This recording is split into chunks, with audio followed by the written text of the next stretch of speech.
Hello, in this video I'm going to go over this software that I wrote to analyze rifle targets.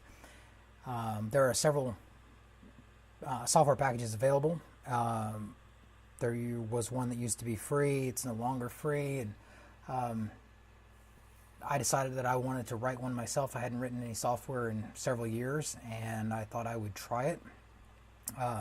So anyway, this is what I wrote and I'm going to use it for myself. Hopefully I'll put it online and hopefully it'll help some of you all as well. And well, it's free, so there you go. Let's go through the process. It's fairly straightforward and easy, but I wrote it, so I would think so. Let's show you how to do it. We're going to click File first and open a target. That's our first step. I have a couple of targets already saved.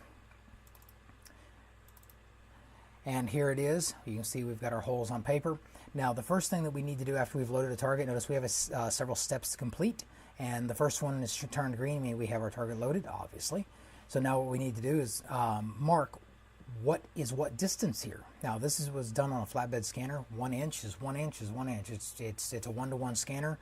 So on a 300 DPI image, there's actually 300 dots across here, across 1 inch. In any case, but we don't know. You might have shot it with a cell phone. You might not have a 1-to-1 flatbed scanner. You might have shot it with another digital type product. So what we're going to do is actually tell it what is an inch, or in this case, we're going to go as long a distance as we possibly can. Know these are on 1 inch centers, so that is 3 inches there.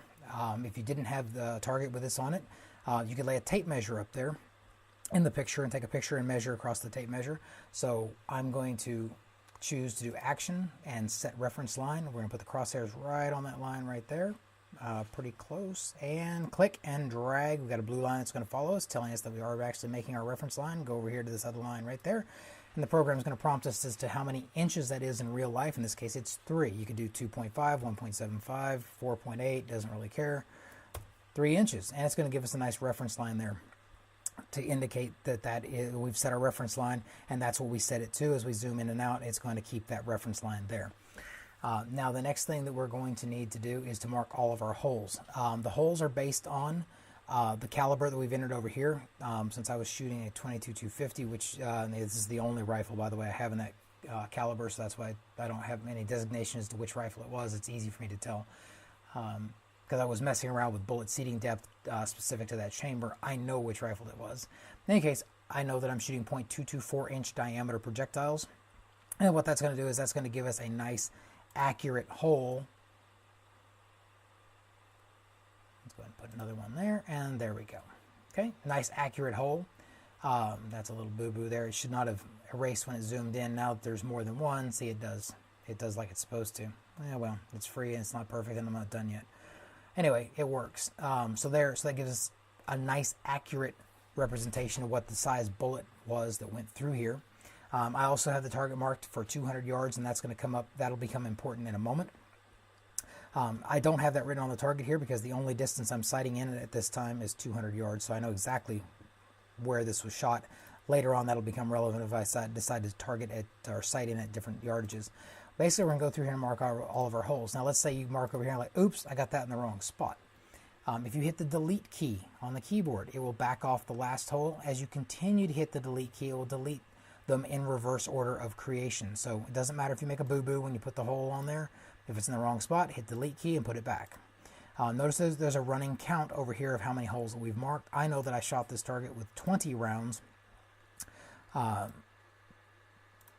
And the target should immediately tell you that 3-round and 5-round groups are kind of useless because this could be a 3-round group and think, oh wow, look how tight that is.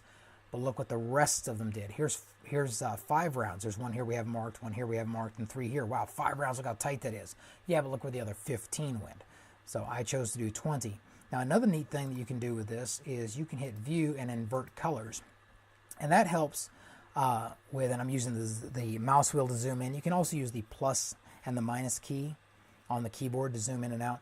In any case, the inverted colors, and I use my slider here to get that more into the center, makes it easier to kind of tell where a bullet went through. Where here, this is just paper that's been ripped away. Here we can see maybe a little more easily than in the normal view that, oh, a bullet definitely went through there. So you can do it in either view that you like. Okay, and now there's that. And notice we have 20 holes, and that is the total I know that I shot.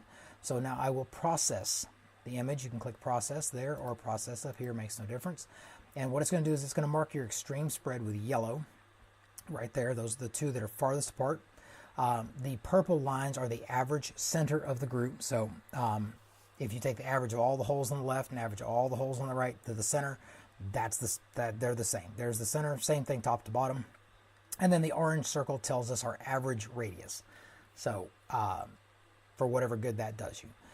What is kind of useful here is that we have our MOA. The MOA is calculated based on this distance. It is not simply 1 inch times the number of yards. It isn't simply 1.047 times the number of yards. It's calculated based on arc minutes of a circle of that radius down to inches. There we go.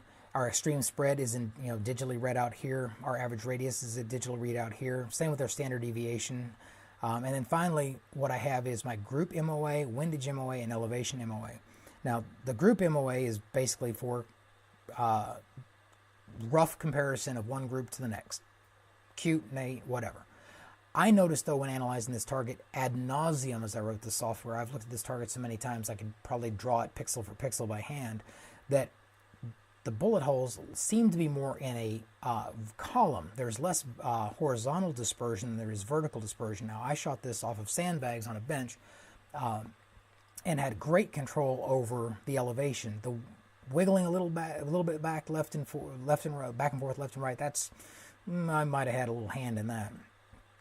But it's very difficult for me to screw it up vertically because I've got it locked into place very well. I feel very confident in my hold, so my target, my reticle isn't bouncing up and down. My aim point isn't bouncing up and down. A little bit of wiggle left and right. So I'm seeing not a lot of horizontal dispersion, more vertical dispersion, which this will put that into numbers to compare. And I'm like, oh, okay, well, maybe what I need to be doing is working on either bullet seating depth, powder selection, powder amount, basically working on maybe doing some laddering tests to see if I can't change this vertical dispersion as I try to improve this group. In any case, the description over here is useful for, not now, later, if I ever get around to putting in print functionality, so you can have a nice, neat, typed up version of the handwritten notes that are on the target here. So when you, someday, if I actually make this thing print, you could actually file this away and then come back to it a year or two later and have all of your firing data here, actually, your load data, sorry, here, in, next to, what your actual product was on paper. But I haven't decided to make it print yet. I wrote this mostly for myself. I'm passing it out because I like to, I still think everything on the internet ought to be free. So anyway, this is free. I hope this will help some folks. If you've got some suggestions, if you find that it doesn't work properly, this is the first time I've released this to the world. So you may find that it doesn't work quite right all the time. It works well for me, but then I wrote it so I'm unlikely to make common mistakes that someone who isn't intimately familiar with it might make. So please let me know if you find something that's not quite right. Anyway, thanks for watching, and again, I hope this helps you in improving your groups.